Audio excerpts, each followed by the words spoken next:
नमस्कार दोस्तों, आप सबका हमारे यूट्यूब चैनल पर स्वागत है। आज मैं आप सबको कुर्ती की स्टिचिंग बताने जा रही हूँ। तो इस कुर्ती की कटिंग जो है मैंने ऑलरेडी पहले से ही कर रखी है। तो अब मैं क्या कर रही हूँ, मैं गले की जो है गहराई ले रही हूँ। तो गले की गहराई जो है मेरी 3 इंच है और उसकी जो लंबाई है वो मैंने 4 इंच रखी है। आप अपने हिसाब से ले सकते हैं। मुझे छोटा गला पसंद है, इसलिए मैं इसकी कटिंग जो है इतनी छोटी कर रही हूँ। अगर आप लोग फ्रंट पर कोई डिज़ाइन देना चाहते हैं यूनिक, तो आप दोनों गला काटने के बाद साइड से फिर से एक बार जो है रख कर इसको थोड़ी सी कोई भी डिज़ाइन आगे दे सकते हैं। तो अभी मैं दोनों के शोल्डर को जॉइंट कर रही हूँ। आप लोग भी अगर इसका शोल्डर वाला कपड़ा ना दिखे तो आप इसी तरीके से इसके कपड़े को जॉइंट कर सकते हैं। तो इसको मैंने 2 बार जो है दोहरा दिया है। अब मैं दोनों शोल्डर को पकड़कर इसको पकड़कर इस तरीके से दोनों कंधे को मिलाकर जो है मैं आगे की तरफ एक शेप देना चाहूँगी। चाहे वो वी आकार का आप दे सकते हैं, यू आकार का, कोई भी इस तरीके से छोटा सा कट लगा सकते हैं। इससे क्या होता है, हमारी फ्रंट का जो है सो थोड़ा बढ़ जाता है। तो कुछ काटने के बाद इस तरीके से आएगा। अगर आप लोग को प्यारा लग रहा है तो आप इसकी कटिंग इसी तरीके से कीजिए। अब मैं एक टुकड़ा लूँगी कपड़े का गला पट्टी के लिए।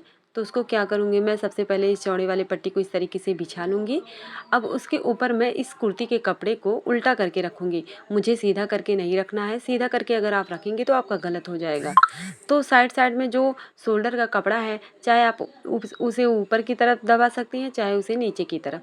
तो मैंने उसे ऊपर की साइड में कर दिया है। अब मैं इस तरीके से मशीन से स्टिचिंग कर रही हूँ। तो आप लोग इसे स्टिचिंग करने के बाद आप 2 बार भी सिल सकते हैं, या आपका मन करे एक ही बार। सिलाई पक्की रहेगी तो खुलने का कोई चांस नहीं है, बट एक ही बार हम करेंगे। आपका जो मन हो आप 2 बार भी कर सकते हैं। तो इस तरीके से मैं मशीन के माध्यम से कपड़े को बीच में रख के साइड साइड से स्टिचिंग कर लूँगी। इसके बाद जो है मैं बीच का कपड़ा जो है उस 4 पार्ट में इसको डिवाइड करूँगी। अब मैं मशीन को निकाल लूँगी और इसके धागे को कट कर दूँगी। इसके बाद जो मेरा बीच का कपड़ा है मैं उस पर कट मार दूँगी। कट मारने के बाद मैं चारों तरफ इस तरीके से कैंची से लगाऊंगी कैंची को, ताकि मेरा जो कपड़ा है वो थोड़ा लूज़ हो जाए। इसके बाद मैं साइड साइड से पूरे कपड़े को जो है निकाल दूंगी। इससे क्या होता है, इस तरीके से सिलाई करने से हमारा जो शोल्डर का कपड़ा होता है जो बाहर की तरफ आता है वो भीतर की तरफ मुड़ जाता है। तो ये देखने में और भी यूनिक लगता है। आप लोग गला पट्टी कंधे को बिना जॉइन किए भी आप इसकी गला पट्टी निकाल कर जॉइन कर सकते हैं, बट ये बहुत अच्छा तरीका है। आप इस तरीके से करेंगे तो आपका कपड़ा जो है बहुत अच्छा लगेगा। अब इस तरीके से सारे कपड़ों को मैं फोल्ड कर दूँगी। इसके बाद जो है मैं इस पर आराम से आयरन चला दूँगी। आयरन से क्या होता है, हमारे कपड़े का जो लुक होता है वो बहुत अच्छा हो जाता है। और ये जो साइड साइड का फालतू कपड़ा है इसे मैं कैंची के माध्यम से बाहर निकाल दूँगी। इसके बाद मैं इस कपड़े को एक बार इस तरीके से फोल्ड करूँगी और फोल्ड करते करते मैं चारों तरफ इसकी सिलाई करूँगी। तो मेरा धागा निकल गया था। अब जो है मैं इस कपड़े को फ़ोल्ड कर रही हूँ। आप लोग भी इसी तरीके से आराम आराम से फ़ोल्ड कर सकते हैं। आपका कपड़ा बिल्कुल भी नहीं बिगड़ेगा। अगर आपको थोड़ी दिक्कत होती है तो 1-2 बार आप प्रैक्टिस करेंगे तो बड़े आराम से आ जाएगा। इस तरीके से सिलाई का एक ही फ़ायदा है, इस शोल्डर का कपड़ा बाहर नहीं जाता और वो देखने में काफ़ी बेहद अच्छा लगता है। तो आप भी इस तरीके से जो है बनाइए और आपको भी पसंद आएगा। तो आप अपने कस्टमर के कपड़े में भी बना सकते हैं। इस तरीके से चारों साइड हम सिलाई कर देंगे। सिलाई करने के बाद एक बार हम आयरन चला लेंगे। आयरन से क्या होता है, आयरन यानी प्रेस, आप लोग दोनों समझ सकते हैं कि आयरन प्रेस एक ही होता है। इससे क्या होता है, हमारा कपड़ा जो है बेहद खूबसूरत लगने लगता है। तो वो आपकी मर्ज़ी, आप एक बार चलाएं या 2 बार। अब ये आया हमारा जो है आर्म होल वाला पार्ट। तो मैं अपने आर्म होल पर बाजू नहीं लगाऊंगी, उस पर मैं इस तरीके से 2 इंच की तिरछी पट्टी लगाऊंगी। ये थोड़ा यूनिक आया है क्योंकि अब रेडीमेड कुर्तियों में अक्सर इसी तरीके से बना रहता है। आप चाहे तो उसके ऊपर से भी आस्तीन लगा सकते हैं, पर मैं नहीं लगाऊंगी। मुझे इस बार इस तरीके से बनाना था, तो मैं 2 इंच की इस तरीके से एक लंबी तिरछी पट्टी ले लूँगी और आर्म होल के इस साइड पर जो एक्स्ट्रा कपड़ा है मैं उसकी छटाई कर दूँगी। छटाई करने के बाद इस तरीके से मैं दोनों पट्टियों को एक सेता से मिलाकर एक एक साइड जो है जॉइंट कर दूँगी।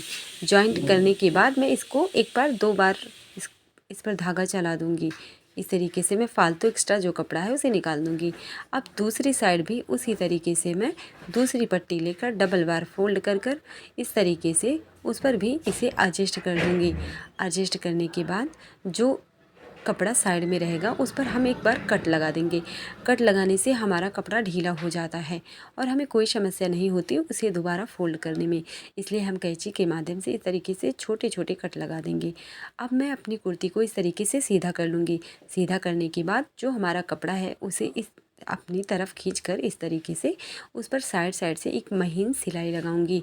इस तरीके से थोड़ा हाथ से हम उसे प्रेस करेंगे। इसके बाद इस तरीके से हम थोड़ा एकदम महीन महीन सिलाई लगाएंगे। इससे क्या होता है, हमारी साइड में जो है इस तरीके से कुछ लुक आता है। तो मैंने इस तरीके से दोनों साइड में कर लिया और इस पर मैंने आयरन से प्रेस कर दिया है। इसके बाद जो है मैं अब इसकी फ़िटिंग करने जा रही हूँ। तो मैं कुर्ती को उल्टा कर लूँगी। उल्टा करने के बाद मैंने फ़िटिंग के साइड में मैंने जो कपड़ा छोड़ा है वो मैंने 1.5 इंच की मार्जिन लेकर उसे छोड़ दिया है। आप लोग इसी तरीके से अगर 1.5 इंच या 2 इंच का मार्जिन लेकर छोड़ते हैं, इसके बाद आप इस तरीके से उस पर सिलाई लगा लेते हैं। तो मैंने अपने कमर के साइड पर, चेक के साइड पर, सभी जगह 3 जगह जहाँ पे हमारा चेस्ट है, कमर है और चेक है, वहाँ मैंने कट लगा लिया है ताकि मुझको पता रहे कि मेरा चेस्ट, कमर और हिप कहाँ पर है। तो इस तरीके से मैं 1.5 इंच की मार्जिन लेके फिर दूसरी साइड सिलाई लगा लूँगी। अब मैं इसे एक बार चेक करूँगी कि ये हमारा सही है कि नहीं, और मैं यहाँ पे 2 बार सिलाई लगा लूँगी ताकि ये इसमें थोड़ी मजबूती आ जाए। और चेक पर और जहाँ मेरा आर्म होल है वहाँ पर मैं 2-3 बार मशीन आगे पीछे करके टक कर दूँगी।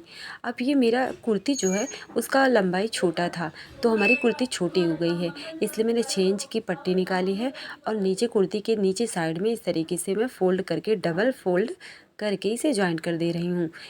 इससे हमारी कुर्ती जो है वो लंबी हो जाएगी और दिखने में भी खूबसूरत लगेगी। तो मैं इस तरीके से कुर्ती पर 6 इंच की पट्टी निकाल कर लगाऊंगी। इसके बाद ऊपर से इस तरीके से चाप सिलाई लगाऊंगी। इसी तरीके से मैं पीछे के साइड में भी इसी तरीके से तो पट्टी लगा लूँगी और इससे हमारी कुर्ती की लेंथ जो है वो बढ़ जाएगी। तो मैंने आगे पीछे दोनों इसी तरीके से पट्टी निकाल के लगा लिया। अब ये देखो मेरा आगे पीछे दोनों का बन चुका है। अब मैं क्या करूँगी, यहाँ पर इस तरीके से फोल्ड करूँगी। अब ये मेरा चेक का पार्ट आ गया है और आराम से इस तरीके से थोड़ा थोड़ा कपड़ा लेके फोल्ड करने के बाद मैं धीरे धीरे ऐसे चेक बनाऊँगी। जहाँ चेक का ऊपरी पार्ट आता है वहाँ इस तरीके से हमको फोल्ड करना चाहिए। यहाँ पे आने के बाद हमें अपनी मशीन को घुमा लेना चाहिए। घुमाने के बाद दोबारा जो दूसरे साइड का कपड़ा है उसे इस तरीके से फोल्ड कर लेना चाहिए। फोल्ड करने के बाद साइड का कपड़ा इस तरीके से फिंगर के माध्यम से थोड़ा थोड़ा करके बिना खींचते हुए, अगर हम खींचेंगे तो हमारा कपड़ा फालतू नीचे की साइड में जाएगा, तो बिना खींचे हम इस तरीके से कुर्ती के साइड में सिलाई लगाएंगे। तो हमारा एक साइड का बन चुका है। आप लोग देख सकते हैं कितना खूबसूरत बना है। आप लोग भी इसी तरीके से बना सकते हैं। इसके बाद मैं दूसरी साइड में इस तरीके से चेक बनाऊंगी। मैं आपको 2 बार इसलिए दिखा रही हूँ ताकि आपको इस वीडियो के माध्यम से बहुत ज़्यादा मदद मिल सके। तो आप इस तरीके से मेरी वीडियो को देखकर अपनी कुर्ती आराम से बना सकते हैं। अगर आपको कोई दिक्कत आए या मेरी वीडियो में कोई कमी दिखे तो आप लोग लाइक, कमेंट और सब्सक्राइब तीनों करिए ताकि मुझे भी प्रोत्साहन मिले और मैं वीडियो को और अच्छे से बनाऊँ। तो ये है मेरी कुर्ती का फाइनल लुक। आप लोग देख सकते हैं कि मेरी कुर्ती कितनी प्यारी लग रही है। तो आप लोग इस वीडियो के मदद से आप लोग कई कुर्तियाँ बना सकते हैं। मैंने इसकी पैंट की कटिंग भी कर रखी है, उसकी स्टिचिंग मैं डालूंगी और आप लोगों के लिए मैं कुर्ती की कटिंग और पैंट की कटिंग ये दोनों दूसरे वीडियो में बनाऊंगी, फिर मैं उसे पोस्ट करूंगी। मेरे वीडियो में अगर कोई कमी हो तो आप लोग कमेंट के माध्यम से मुझे ज़रूर बताएं ताकि मैं आप लोगों के माध्यम से बहुत कुछ सीख सकूँ, मैं अपनी गलती को सुधार कर सकूँ। इसलिए आप लोग मेरे चैनल को लाइक कीजिए, सब्सक्राइब कीजिए।